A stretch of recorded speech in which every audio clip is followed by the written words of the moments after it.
Learn Russian with short stories. Слушаем, повторяем, запоминаем. Анна стоит на автобусной остановке в незнакомом городе. Она смотрит на расписание, но ничего не понимает. Извините, вам помочь? Вы выглядите немного растерянной. Да, пожалуйста.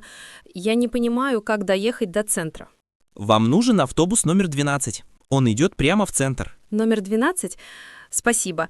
А где можно купить билет? Билет можно купить в автомате вон там или прямо у водителя. Понятно. Большое спасибо за помощь. Олег улыбается. Через несколько минут подъезжает автобус номер 12. Анна и Олег заходят внутрь. Простите, а вы не знаете, на какой остановке мне выходить? Вам нужна остановка «Центральная площадь». Это 5-я остановка отсюда. 5-я остановка, хорошо, я запомню.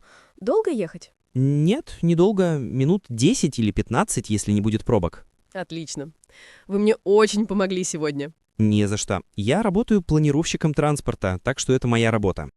Через 15 минут автобус прибывает на остановку «Центральная площадь». Анна благодарит Олега еще раз и выходит из автобуса, готовая исследовать центр города.